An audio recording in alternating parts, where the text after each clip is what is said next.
What if I told you that a single 10-minute video posted online would trigger one of the most intense international manhunts in modern history? A video so disturbing that it would unite internet sleuths from around the world in a desperate race against time to catch a killer before he struck again. This is the story of Luka Magnotta, a man whose desperate hunger for fame led him down a path so dark that it shocked even seasoned investigators. But here's the thing that still sends chills down my spine. The signs were there all along. The internet had been watching him for years, and somehow we all saw this coming. So grab your coffee, settle in, and let me tell you about the case that proved the internet never forgets, and sometimes that's exactly what justice needs. Before we dive into this case, I need to give you a heads up. We're going to be discussing some pretty heavy content today. While I won't go into graphic detail, this case involves animal cruelty and murder, so if that's not something you're comfortable with, this might not be the video for you. Now let's talk about Luka Magnotta. Born Eric Clinton Kirk Newman in 1982 in Scarborough, Ontario, Luka was someone who seemed to crave the spotlight from an early age. He changed his name multiple times, created fake personas online, and spent years trying to break into modeling and acting with little success. But here's where this story gets interesting and deeply unsettling. Long before Luka became known for murder, he was already on the radar of internet users for something else entirely, a series of videos showing the torture and killing of kittens. These videos, posted between 2010 and 2012, sparked outrage across the internet. A group of amateur investigators, horrified by what they were seeing, began trying to identify the person behind these cruel acts. They called themselves the Facebook group, and they were determined to stop this person before things escalated. The thing about the internet is that it never forgets, and it never stops digging. The Facebook group, led by a woman named Deanna Thompson, spent months analysing every detail of those animal cruelty videos. They looked at furniture, backgrounds, reflections in windows, anything that might give them a clue about the perpetrator's identity. What they found was chilling. The person making these videos wasn't just cruel, they were methodical, they were learning, and they seemed to be enjoying the attention their videos were generating online. By late 2011, the group had narrowed down their suspect to Luka Magnotta.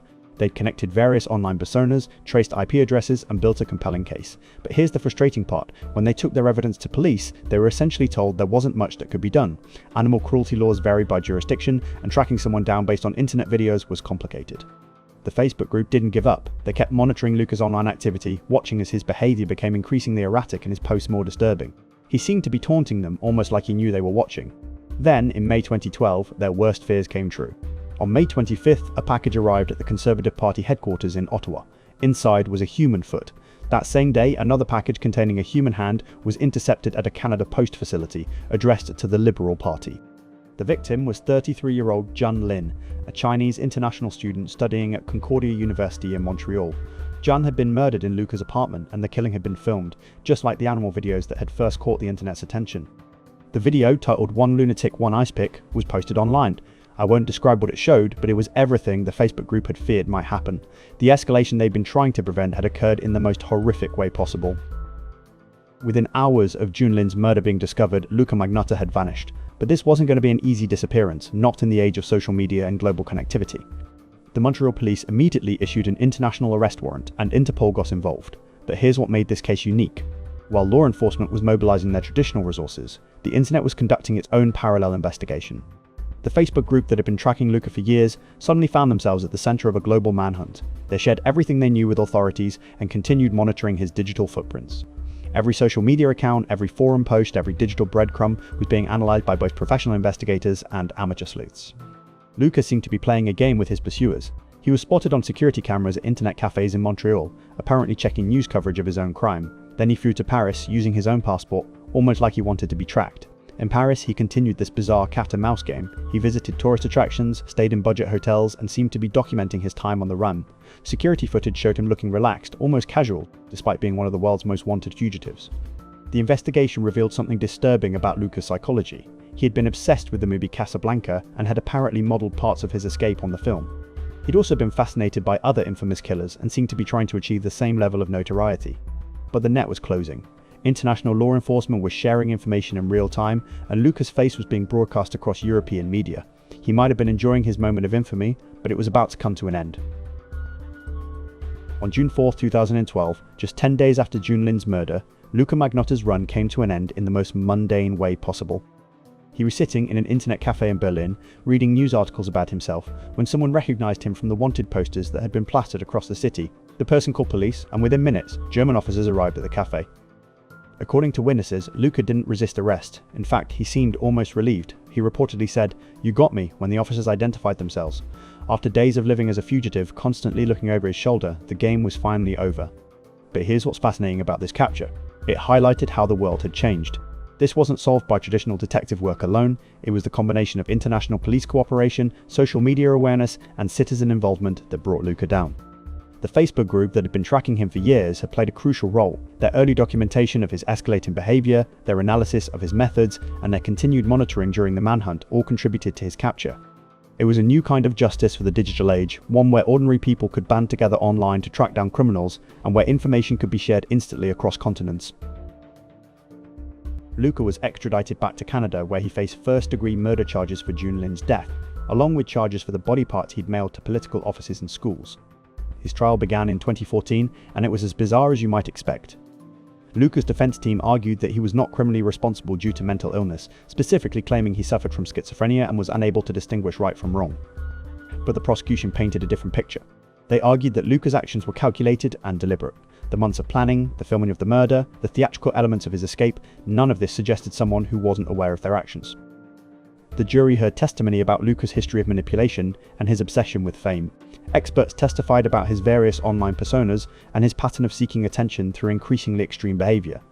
One of the most damning pieces of evidence was Luka's own digital footprint. His searches, his posts, his videos, they told the story of someone who knew exactly what they were doing and was planning each step carefully.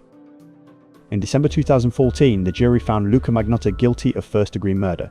He was sentenced to life in prison with no possibility of parole for 25 years. But the case didn't end there.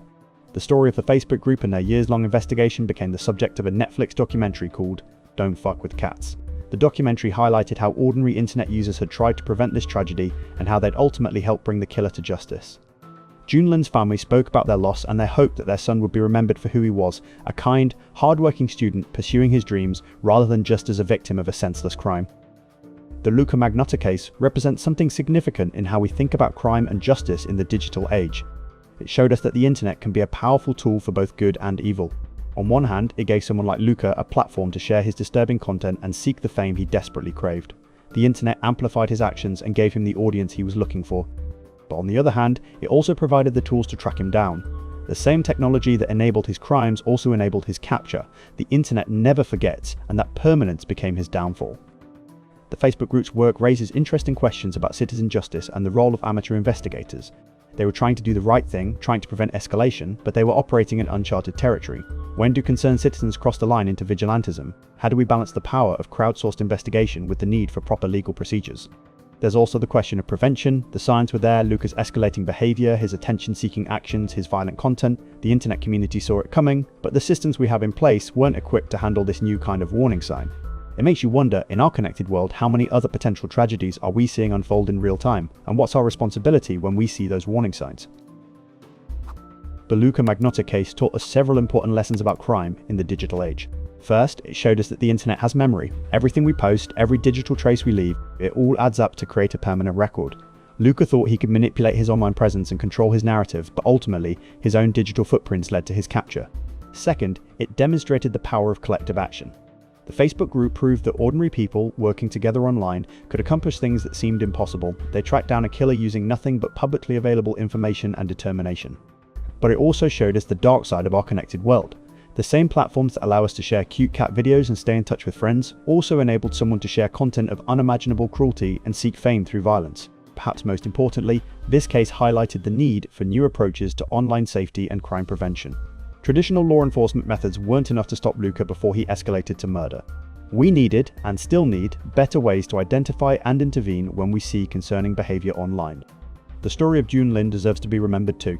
He was a 33-year-old student who had come to Canada to pursue his education and build a better life. He was described by friends as kind, hardworking, and optimistic about his future. His life was cut short by someone's twisted desire for fame, and that's the real tragedy at the heart of this case. The Luka Magnotta case remains one of the most disturbing examples of how the quest for online fame can lead someone down a path of unthinkable violence. But it's also a story about the power of ordinary people to make a difference when they refuse to look away from injustice. The Facebook group members who spent years tracking Luka's activities were just regular people who saw something wrong and decided to act. They couldn't prevent Jung Lin's murder, but their work ensured that his killer was caught quickly and brought to justice. In our digital age, we all have a responsibility to be aware of what's happening in our online communities. Not to become vigilantes, but to be informed citizens who know when and how to report concerning behavior to proper authorities. The internet never forgets, and sometimes that's exactly what justice needs.